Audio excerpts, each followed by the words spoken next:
유튜브 시청자 여러분 안녕하십니까. 차 한잔의 도론 도담의 시간이 돌아왔습니다. 오늘의 주제는 성철 스님이 철조망을 친 까닭은 이라는 주제로 방그사님과 도론 도담을 나누어 보겠습니다. 방그사님 안녕하십니까. 안녕하십니까.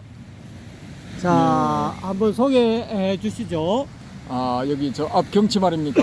예. 우와, 네. 너무 좋았어. 지금 일단 이렇게 쑥 솟아오른 세 개의 빌딩은 LCT가 되겠습니다. 그 유명한 해운대 LCT.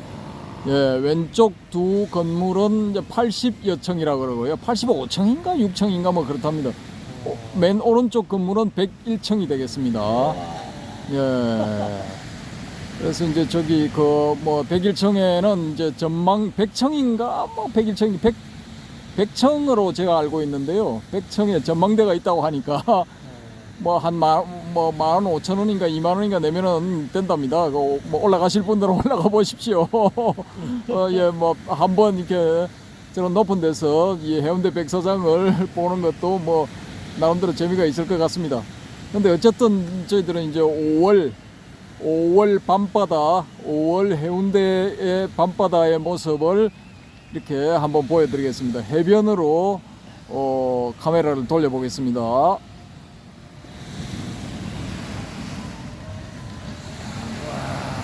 대박. 해변이 이렇게 멋있나. 밤에 보는 바다 장관입니다. 우와.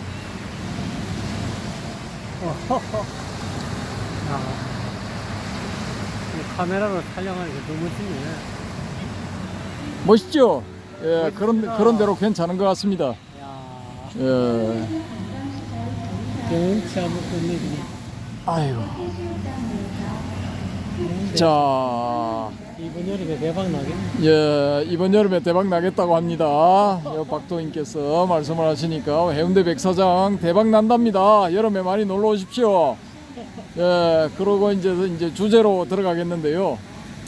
이 주제는 이제 그 성철 스님이 이 철조망을 친 까닭은 이렇게 되겠습니다.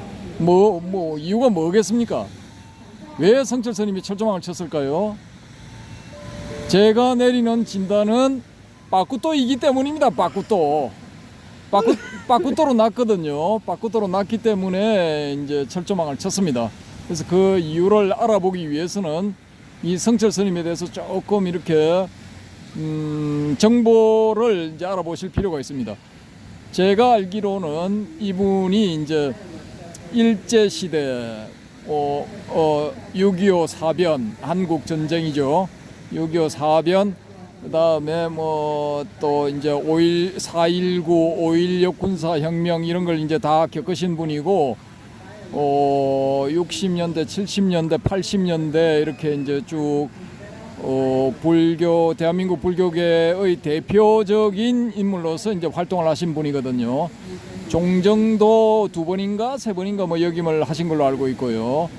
근데 이제 이 성철 스님이 어떻게 이제 불교에 입문하게 됐는가, 그건 이제 사람들이 잘 모르실 것 같아서 제가 이제 대충 아는 대로 설명을 드리겠습니다. 예전에 제가 이제 그때만 해도 뭐 20년이 좀 넘은 것 같네요. 20년 좀 됐나? 그 선사들의 삶과 깨달음이라는 그 책을 냈는데요. 절반은 만화로 되어 있고 절반은 이제 글로 되어 있는 그런 만화책입니다. 그 중에 현대의 그 선사들 중에 대표적인 인물로서 성철 스님을 이제 소개를 했는데, 그래서 이제 그 정보를 조사하는 과정에서 제가 이제 좀 자세히 알게 되었는데요. 이분이 이제 동산 스님하고 만납니다. 동산 스님하고 우연히 이제 해인사에서 이제 만나는가 그런데요.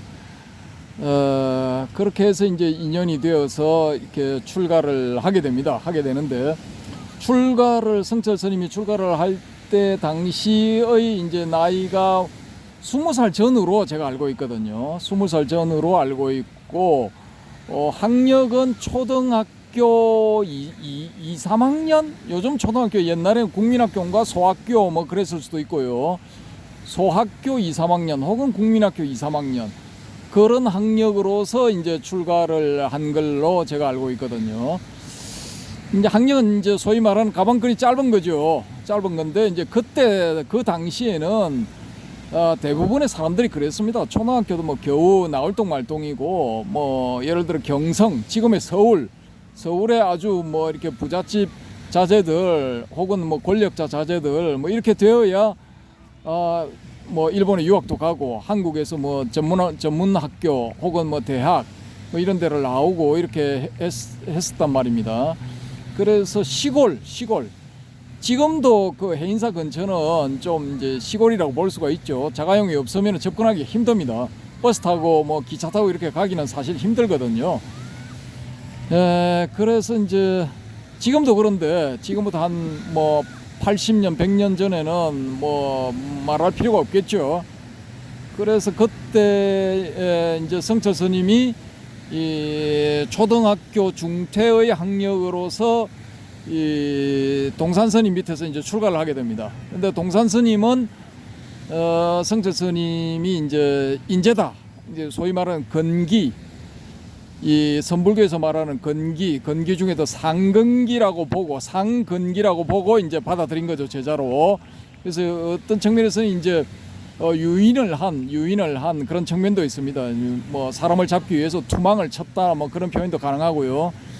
그렇게 해서 성철 스님이 일단 이제 출가하기 전이니까 일단 뭐 알겠다고 집으로 돌아가고 난 다음에 다시 이제 제3, 제4 생각을 해보니까 출가하는 게 낫겠다 해서 또 동산 스님을 다시 찾아가게 되거든요.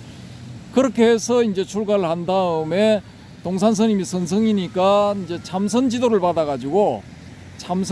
받아서 이제 소위 말하는 용맹정진을 하게 됩니다. 용맹정진. 다른 거 뭐 이런저런 생각들 다 끊어버리고 오로지 화두만 들고 이제 참선에 몰두를 한 거죠. 몰두를 해서 이제 나버리게 됩니다. 소위 말해서 열심히 참선하는 그 자리에서 이제 견성성불을 해버린 거죠. 그렇게 해서 이제 소위 말하는 이제 제 표현식으로 하면은 빠꾸또가 돼버린 거죠. 빠꾸또. 근데 이런 식으로 나버리게 되면은 이분의 이제 의식 상태는 뭐냐 하면은 뭐 이 깨달음의 상태, 그런 측면에서는 이제 더할 나위 없이 이렇게 좋다고 볼 수가 있지만은 일반 세속적인 측면에서 지식 혹은 지성의 측면에서 보면은 초등학교 중퇴를 한 20세 전후의 그 상태에서 그대로 머물러 있단 말입니다. 딱 그 상태예요. 그 상태. 그러면은 예를 들어 뭐 당나라 때, 송나라 때 뭐 이럴 때 같으면은 사람들이 찾아오면은 주먹을 불쑥불쑥 내면서 이 도리를 아느냐 하고 지도를 한다든지, 아니면 법상에 올라서 주장자를 툭툭 치면서 이 도리를 아느냐 하든지, 아니면은 사람을 다짜고짜 쥐에 팬다든지 소리를 꽥꽥 지른다든지 이렇게 하면서 이제 가르치는 이런 방편을 썼는데 이 성철 스님이 이제 이 선사로서 활동을 막 시작할 무렵에 그때 당시의 상황은 신학문이 들어오고 또 서서히 이제 개화의 물결이 퍼져나가서 이 조선인들도 공부를 하는 사람들이 조금씩 많아지고 있는 뭐 그런 상태란 말입니다. 그리고 그 해방이 오고 뭐 조금 있다가 이제 전쟁이 일어나지만 전쟁이 지나고 난 다음에는 곧 또 이제 사회가 급속하게 발전을 하게 되죠. 발전을 하게 되면은 옛날 방식 뭐 소리를 지른다든지 사람을 팬다든지 또 뭐 이렇게 이 도리를 아느냐 하고 주장자를 내리친다든지 주먹을 불끈불끈 진다든지 이런 방식은 잘 안 통한단 말입니다. 서양의 세례를 받은 신식 학문, 서양에서 시작이 되었죠. 그런 신식 학문을 배운 사람들한테는 합리적인 설명이 되어야 됩니다. 합리적인 설명이 되어야 되는데 성철 스님은 제가 봤을 때는 초등학교 2, 3학년 중퇴의 그 수준으로는 그걸 할 수가 없어요. 설명이 안 돼. 근데 성철 스님은 이 사회가 어떤 식으로 변할 것이라는 걸 내다본 거예요. 내다본 거. 이제 대한민국이 어떤 식으로 변할 것인가라는 걸 미리 이제 내다본 거죠. 내다보고 소위 말하는 중생교화, 이런 상황에서 사람들을 가르치려면은 그 사람들이 배우는 것을 알아야 되겠다는 이런 생각을 했을 거란 말입니다. 그래서 이 팔공산 파괴사의 부속 암자인 성전함에서 철조망을 딱 치고 시봉 보고 누구든지 여기 이 철조망 안으로 절대 못 들어와, 아무도 들여보내지 마, 10년 동안 절대로 들어오면 안 돼 하고 이제 공부를 하기 시작한 겁니다. 내전 외전 모든 걸 다 가져와, 책이란 책은 다 가져와봐 해서 쌓아놓고 10년 세월을 약속하고 공부를 시작하신 거죠. 근데 그렇게 해서 이제 7년인가 8년인가 지나니까 여러 가지 사정으로 인해서 이제 멈추고 본격적인 설법에 나서게 된 거죠. 그러니까 이 방법이 현대적인 이런 그 방법으로는 이게 최고입니다. 제가 봤을 때는. 그래서 이 나이를 불문하고 소위 말하는 빠꾸또로 한 소식 한 분들 혹은 견성성불 한 분들은 성철 스님처럼 내전 외전 공부를 해야 돼요. 그냥 자기가 영맹정진 하기 전에 그 상태 그 수준에서 어림짐작을 해서 그냥 머릿속에 떠오르는 대로 이야기를 하다가는 그냥 망신을 당할 수가 있어요. 망신당할 가능성이 높습니다. 예? 제 방에서 참선하시는 여러분, 그렇게 해서는 망신당할 가능성이 있으니까 일단 목표를 달성하고 나면은 불교 교학을 따로 공부를 해야 되고, 불교 교학 외에 천문학, 물리학, 과학, 또 역사, 철학, 기타 등등 인문, 사회과학, 자연과학 이쪽으로 공부를 열심히 하셔야 돼요. 열심히 하셔서 당사자가 높은 수준의 식견을 갖추고 있어야 누가 찾아와도 대화가 되는 겁니다. 대화가 되는 거지. 그렇지를 않고 그냥 불쑥불쑥 내미는 그런 옛날 당나라, 송나라, 고려시대, 조선시대 때 그런 식의 교화 방법으로는 중생구제 못합니다. 못해요. 못하니까 성철 스님이 왜 철조망을 쳤는가, 그 까닭을 알아야 됩니다. 첫째, 공부를 하기 위해서 알아야 됩니다. 알아야 돼. 예? 일단 목표 달성하고 난 다음에는 알아야 돼요. 이 불교의 마음 공부는 목표를 달성하기 전까지는 알을 꺼내야 되지만 그래야 빠르거든요. 그래야 빨리 도달할 수 있지만은 일단 목표에 도달하고 나서는 공부를 다시 하셔야 돼요. 중단된 공부를 하셔야 돼요. 그게 불교 내적인 공부이든 교리 공부이든 불교 외적인 공부이든 그 공부를 다 하셔야 다른 사람, 특히 현대인들, 21세기의 현대인들을 가르치는 게 가능합니다. 지금은 21세기입니다. 지식적인 측면에서 훨씬 더 발달했거든요. 발달했습니다. 그때 성철 스님이 종정에서 활약하던 1980년대, 1990년대보다 괄목할 만한 이 수준의 발전을 이루었다고요. 저 앞에 저거 보십시오. LCT, 해운대에 저런 LCT가 들었을 거라고는 누가 생각을 했겠습니까? 불과 한 20년 전만 해도 저런 건물들, 저 뒤에 요 조금 솟아오른 건물 이런 거 없었어요. 없고 그냥 달맞이 고개만 있었거든요. 근데 지금은 저런 빌딩들이 들었었죠. 자, 카메라를 한번 돌려보겠습니다. 여기 왼쪽으로도 다 이제 저런 빌딩들이 다 들었을 겁니다. 곧 이제 새로 저런 마천루들이 다 들었을 거라고요. 이렇게 빠른 속도로 세상은 변해가고 있습니다. 사람들도 변해가고 있어요. 사람들의 마음도 변해가고 있고 사람들의 지적 수준도 변해가고 있다고요. 우상향, 예? 높은 곳을 향하여 사람들의 지적 수준도 올라가고 있다고요. 그런데 우리 불교의 소위 선사라는 분들이, 소위 깨달음을 얻었다는 분들이 그냥 뭐 그 사람들이 알고 있는 수준의 발끝에도 못 닿는 그런 수준을 가지고 어떻게 그런 사람들을 지도를 하겠습니까? 지금은 이제 상황이 많이 좋아져서 참선을 하시는 분들도 소위 말하는 스카이 대학을 나온 분들도 있는 걸로 알고 있거든요.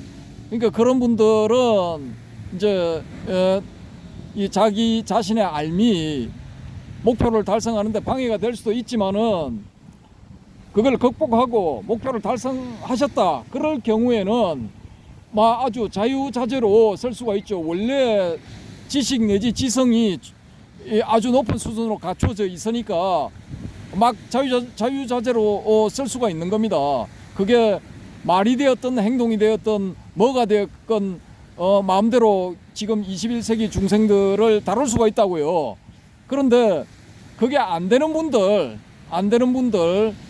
소위 말해서 이렇게 중졸, 고졸, 중퇴, 중학교 중퇴, 고등학교 중퇴 이런 수준 정도 학력 정도에서 이 참선에 들어선 분들은 오히려 목표를 달성하는 데는 더 빠를 수도 있습니다. 왜? 알미 적기 때문에 알미 번뇌로 작용할 수가 있는데 이 번뇌로 작용하는 알미 적기 때문에 훨씬 빨리 올라갈 수가 있다고요. 높은 그 대학 나오고 대학원 나온 그런 사람들보다 더 빨리 올라갈 수가 있어요. 근데 목표를 딱 달성하고 나면은 공부를 하셔야 된다는 거예요. 세속 공부를 다시 하셔야 돼요. 그렇게 하시고 나면은 이 소위 말하는 21세기에서 높은 수준의 지성을 가진 지적 능력을 가진 그런 사람들이 이렇게 가르침을 청하러 와도 그게 자연스럽게 받아들여지고 자연스럽게 대화가 되는 겁니다. 지금은 1980년도, 1990년도 성철 스님이 이렇게 여러 사람들을 이렇게 맞이하고 가르쳤던 그런 방식도 또 안 통하는 그런 시대가 되었습니다. 안 통하는 시대. 그러니까 방법을 사회가 발전해 나감에 따라서 우리 불교도 계속 바꿔나가야 돼요. 선종의 선사들도 방법을 계속 바꿔나가야 되는 겁니다. 그래서 제가 드리고 싶은 말씀은 참선을 하시는 여러 출가자, 제가자 여러분 하루속히 다들 선사가 되시기를 기원을 드립니다. 기원을 드리는데 선사가 되시고 나면은 성철 스님이 철조망을 친 그 까닭 그걸 명심하셔야 됩니다. 명심하시고 성철 스님보다도 더 많은 지식, 더 정밀한 지식, 더 정교한 지식 그런 걸 공부를 하셔야 된다고요. 공부를 하셔야 지금 21세기 중생들을 이렇게 잘 이끌고 잘 섭수를 하고 잘 이게 휘어잡아서 휘어잡아야 되거든요. 휘어잡아야 되는데 이 휘어잡힌다고요. 지금 그런 것들을 안 하면은 오히려 휘어잡히게 돼 있다고요. 세상 돌아가는 흐름이. 그러니까 그런 공부를 하셔서 어쨌든 간에 이 중생들을 이제 잘 이끌어 주시면은 성철 스님이 철조망을 치면서 모범을 보이신 그런 의의가 있지 않을까 그렇게 생각합니다. 예, 이상입니다. 시청자 여러분 잘 들으셨습니까? 성철 스님이 성전함에서 철조망을 친 까닭을 오늘 여러분 확실히 아셨으리라고 믿어 심지 않습니다. 이 해운대 밤바다 이 야경이 너무 좋아서 저는 밤바다에 취하고 있었는데 방사님 혼자 이렇게 열변을 토하셨네요. 여러분 좀 이렇게 보탬이 되셨습니까? 되셨다면 구독, 좋아요 부탁드리고요. 댓글 많이 달아주시기 바랍니다. 오늘 방사님 수고하셨습니다. 감사합니다. 여러분도 복 많이 받으십시오. 감사합니다.